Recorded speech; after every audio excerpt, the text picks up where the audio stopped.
تبارک و تعالیٰ عز و جل نے اپنے محبوبین کا دنیا میں بھی مقام بلند رکھا ہے اور آخرت میں بھی ان کی بہت ہی بلندیاں ہیں.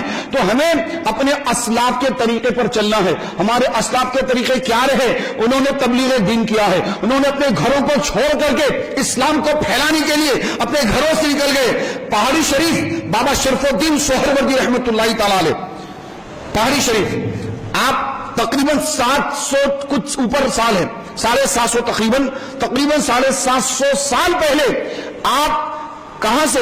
عراق سے یہاں تشریف لائے. اس وقت حیدرآباد بھی نہیں بنا تھا. حیدرآباد جو ہے شہر حیدرآباد کی بنیاد تک نہ رکھی گئی تھی. حیدرآباد آباد نہیں ہوا تھا.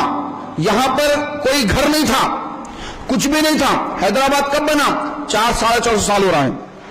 حیدرآباد بن کر 400-450 سال. آپ کب تشریف لائے؟ 750 سال پہلے. حیدرآباد کی بنیاد رکھنے سے پہلے، حیدرآباد بننے سے 200-250 سال پہلے آپ جو ہے پہاڑی شریف تشریف لائے. ابھی بھی اگر پہاڑی شریف آپ جاتے ہیں تو وہاں پر کیسی پہاڑیاں ہیں. رات میں اگر لائٹیں بند ہو جائے تو آدمی تو وہاں گھبرا جاتا ہے. حیدرآباد کی لائٹیں تو وہاں سے نظر آتی رہتی ہے، لیکن اس کے باوجود اکیلا کوئی آدمی اکیلے رہنے گھبراتا، ابھی بھی گھبراتا اکیلا جانے، یا لائٹ بند ہو جائے، کرنٹ فیل ہو جائے، وہاں پر اکیلا آدمی تھوڑا سا جھجک محسوس کرتا ہے. لیکن پیارے بھائیو، قربان جائیے بابا شرف الدین رحمۃ اللہ تعالی علیہ پر، سبحان اللہ، کہ اس وقت آپ 750 سال پہلے ان علاقے میں آ کر آپ اللہ کی عبادت میں مصروف ہو گئے، اللہ کی عبادت میں مشغول ہو گئے، اور آپ نے تبلیغ دین فرمایا. راستہ جو چلتے ہوئے آپ آئے، سارا راستہ آپ لوگوں کو اللہ کی طرف بلاتے رہے. پیارے محترم اسلامی بھائیوں، ہمارے جتنے اولیاء کرام گزرے ہیں سب نے تبلیغ دین فرمایا ہے. خواجہ قاجران، خواجہ غریب نواز رضی اللہ تعالی عنہ، آپ نے تبلیغ دین فرمائی، لاکھوں لوگوں کو آپ نے مسلمان بنایا. تو جتنے اسلاف گزرے ہیں سب نے یہ کام کیا ہے. پیارے بھائیوں، اگر وہ سلسلہ جاری رہتا تو آج روز زمین پر پوری دنیا میں ہر طرف اسلام نظر آتا. لیکن آج ہمارے حال یہ ہے کہ افسوس کہ ہم نے مسجدوں سے اپنا رخ پھیر لیا ہے. ہمارا رخ اب ہمارا رخ شراب کے اڈوں پر، زنا کے اڈوں کی طرف ہمارا رخ ہو چکا ہے. پب پر اور جہاں گناہ ہوتے ہیں، گناہ کے اڈوں پر ہمارا رخ ہو گیا ہے. مسجدوں کو ہم نے چھوڑ دیا ہے. ہم نے اپنے اسلاف کے طریقے کو چھوڑ دیا ہے. اور اب حالت یہ ہو گئی ہے کہ پیسے کی خاطر لوگ سیاست میں داخل ہو کر اپنے ایمان عقیدے کو برباد کرتے نظر آ رہے ہیں. بت پرستوں کی صحبت میں رہ کر جا کر بت پرستی میں نام نہاد مسلمان، اپنا نام مسلمان رکھ لیا ہے. لیکن ان کو چاہیے دنیاوی شہرت، ان کو چاہیے دنیاوی منصب، ان کو چاہیے دنیاوی بڑی سیٹ، ان کو کوئی وزیر کی سیٹ چاہیے، ان کو پیسہ چاہیے، ان کو دولت چاہیے، ان کو شہرت چاہیے. اس کی خاطر کافروں کو خوش کرنے کے لیے ان کی دیوی دیوتاؤں کے پاس جا کر نعوذ باللہ پوجا پاٹ میں مسلمان لگ رہا ہے. اپنے آپ کو مسلمان کہہ رہا ہے. ارے کہاں کا مسلمان؟ تو مشرک ہے، مسلمان تو ہے ہی نہیں. تو نے نام تو مسلمانوں جیسا رکھ لیا ہے، لیکن تو ہرگز مسلمان نہیں ہو سکتا. میرے پیارے اسلامی بھائیوں، سوشل میڈیا کے ذریعے آپ دیکھ ہی رہے ہوں گے کہ کتنے مسلمان کافروں کی خوشنودی حاصل کرنے کے لیے، کافروں کو خوش کرنے کے لیے ان کی مرضی کی بات کرتے نظر آ رہے ہیں. ارے تم ان کافروں کو خوش کرنے کے لیے کچھ بھی کر لو، تمہیں کچھ حاصل ہونے والا نہیں، تمہیں کچھ ملنے والا نہیں. ارے آؤ اللہ کو راضی کرو، اللہ کو راضی کرو. اگر تم اللہ کو راضی کرو گے، اگر اللہ کو تم راضی کرنے میں کامیاب ہو جاؤ گے تو سبحان اللہ، یہ دنیا والے تمہارے پیچھے آئیں گے، یہ دنیا والے تمہارے پیچھے آئیں گے. تمہیں ان کے پیچھے جانے کی تمہیں کوئی ضرورت نہیں. لیکن تم سمجھو، لیکن تمہارے ذہن میں تو بس دنیاوی منصب، دنیاوی دولت، یہ تمہارے دلوں کے اندر، ذہنوں میں گھر کر گیا ہے، اور تم نے یہ سمجھ لیا کہ بس یہی سب سے بڑی کامیابی ہے. خدا کی قسم پیارے بھائی، یہ کوئی کامیابی نہیں ہے. بڑے بڑے لوگ آ کے چلے گئے. شداد بہت بڑی جنت بنایا. جب جنت میں داخل ہونا چاہا، ایک قدم جنت کے اس کے دروازے کے اندر رکھا، دوسرا قدم رکھنے والا تھا، ملک الموت علیہ السلام آئے اور اس کی روح قبض کر لیے. چاروں خانے چت. پیارے بھائیوں، جب شداد نہ رہا، فرعون نہ رہا، جب نمرود نہ رہا، بڑے بڑے بادشاہ، بڑے بڑے مالدار جن کی بڑی بڑی حویلیاں، بڑے بڑے محلات، سونے چاندی کے ان کے بڑے بڑے خزانے، اتنا رکھنے کے باوجود وہ ناکام رہے. تمہارے پاس کیا ہے؟ تمہارے پاس کیا ہے؟ تم کیا چاہتے ہو؟ کیا تمہیں لینا ہے دنیا سے؟ جب تم پیدا ہوئے تھے تمہارے ہاتھ میں کیا تھا؟ کیا تھا تمہارے ہاتھ میں؟ کیا لے کر آئے تھے؟ اور تم جب جاؤ گے کیا لے کر جاؤ گے؟ کیا تمہارے ہاتھ میں ہوگا؟ کون سی دولت تمہارے ہاتھ میں ہوگی؟ کتنے سونے کے سکے تمہارے ہاتھ میں ہوں گے؟ کتنے بڑے بڑی بلڈنگوں کے کاغذات تمہارے ہاتھ میں ہوں گے؟ تمہارے ہاتھ میں کچھ نہیں ہوگا. تم بڑے وزیر ہوں گے لیکن جب تمہیں موت آئے گی تمہارے دونوں ہاتھ خالی کے خالی رہ جائیں گے. پیارے محترم بھائیوں، آدمی خالی ہاتھ آیا ہے اور خالی ہاتھ ہی جانے والا ہے.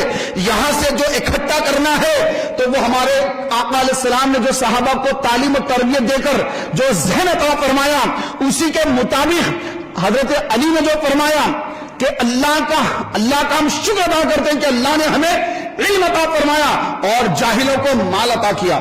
تو پیارے بھائیوں، مال کو تلاش کرنے، مال کی طلب میں، مال کو زیادہ حاصل کرنے کے لیے اپنی قیمتی زندگی کو برباد نہ کریں. اپنی قیمتی زندگی کو مال کی ہوس میں، مال کی زیادہ طلبی میں اس کو برباد نہ کریں، بلکہ پیارے بھائیوں ایک ایک لمحہ ہمارا بڑا قیمتی ہے.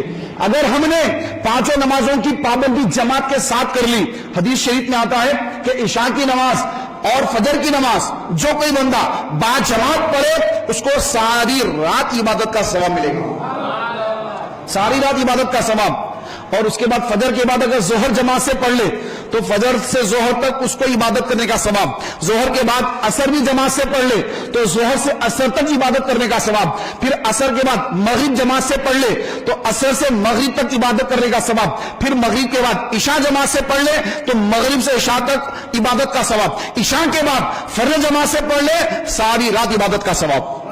تو کتنا خوش نصیب ہے وہ مسلمان جو پانچوں نمازیں جماعت کے ساتھ یعنی با جماعت ادا کرتا ہے. تو گویا 2400 گھنٹے سبحان اللہ 8 پہر اس کی عبادت میں گزر رہے ہیں، 8 پہر عبادت میں گزر رہے ہیں. لیکن افسوس کا یہ مقام ہے کہ کئی ہمارے مسلمان بھائی اذان ہوتی ہے کبھی یہ کام کر کے نکلوں گا، یہ کام کر کے نکلوں گا، میں اتنا وقت برباد کر دیتے ہیں کہ جماعت کھڑی ہو جاتی ہے، پہلی رکعت ختم ہو جاتی ہے. بعض وقت تو یہ ہوتا ہے کہ جماعت ہی ختم ہو جاتی ہے، پھر وہ اکیلے تنے تنا کے پڑھتے ہیں. پیارے محترم اسلامی بھائیوں، ایک جماعت کا چھوٹنا یعنی ایک رکعت کا چھوٹنا بھی بہت بڑا نقصان ہے. آقا علیہ السلام نے ایک صحابی کو دیکھا جو رو رہے تھے. سرکار نے فرمایا کیوں روتے ہو؟ عرض کیا یا رسول اللہ میرے 10 اونٹ چوری ہو گئے ہیں، اس کے غم میں رو رہا ہوں. آقا نے فرمایا کہ میں تو یہ سمجھا کہ تمہاری تکبیر اولا چھوٹی ہوگی، تکبیر اولا چھوٹی ہوگی جس کے غم میں تم رو رہے ہو. تو انہوں نے اس کا یا رسول اللہ کیا ایک تکبیر اولا کا چھوٹنا 10 اونٹوں کے چوری ہونے سے زیادہ نقصان ہے؟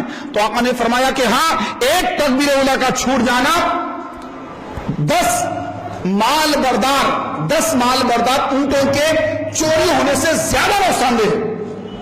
تو ہماری کتنی تکبیر اولا چھوٹ رہی ہے، کتنی تکبیر اولا مسلمانوں کی چھوٹ رہی ہے. کون ان کو بتائے کہ بھائی آپ کی جو جماعت چھوٹ گئی، تکبیر اولا چھوٹ گئی. تکبیر اولا اس تکبیر کو کہتے ہیں کہ امام صاحب نے رکعت باندھی اللہ اکبر، آپ نے بھی رکعت باندھ لی، آپ کو تکبیر اولا مل گئی.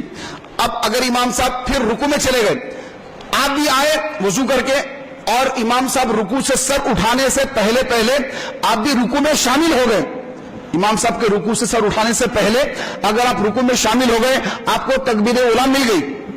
اگر امام نے رکوع سے سر اٹھا لیا آپ کی تکبیر اولا چلی گئی. آپ کا اتنا بڑا نقصان ہو گیا کہ 10 مال بردار اونٹوں کے چوری ہونے سے زیادہ آپ کا نقصان ہو گیا. آپ کو بتائے کون؟ آپ کس کے پاس جا کے سنتے ہیں؟ کون آپ کو سنائے؟ پیارے محترم اسلامی بھائیوں، اب ہمارے کتنے لاکھوں مسلمان بھائی ہیں جو نمازی نہیں پڑھتے، جماعت تو جماعت نماز نہیں پڑھتے. پیارے بھائیوں، آقا علیہ السلام نے فرمایا کہ میں ایسے لوگوں کے پاس جاؤں جو لوگ جماعت کو چھوڑ کر اپنے گھروں میں تنہا نماز پڑھتے ہیں، ان کے پاس جاؤں اور جا کر ان کو گھروں کے اندر ہی رکھ کر جوانوں کو بلاؤں، لکڑیاں منگاؤں اور لکڑیاں لگا کر ان کے گھروں کو آگ لگا دوں. لیکن عورتوں اور بچوں کی وجہ سے میں یہ نہیں کرتا. تو پیارے بھائیوں، جو لوگ گھروں کے اندر نماز پڑھ لیتے ہیں، کوئی مجبوری نہیں ہے، سستی کاہلی کی وجہ سے مسجد میں آ کے جماعت سے پڑھنا چھوڑ کر اپنے گھروں میں نماز پڑھتے ہیں. آقا باوجود رحمت للعالمین ہونے کے ان پر اس قدر ناراض ہے، فرما رہے ہیں کہ جوانوں کو لاؤ اور لا کر لکڑیاں لگا کر ان کو آگ لگا دوں. تو پیارے بھائیوں، تو جو گھروں کے اندر نماز پڑھے آقا ان پر اتنا ناراض، تو جو لوگ سرے سے نماز پڑھتے ہی نہیں، گھروں میں بھی نہیں پڑھتے، ان کا کیا حال ہوگا اندازہ لگائیے. جو بالکل بے نمازی بن کر پھر رہے ہیں، نہ ان کو نماز کا کوئی خیال ہے، نہ ان کو نماز پڑھنے کے ان کو سلیقے آتے ہیں، نہ ان کو قرآن پاک پڑھنے آتا ہے،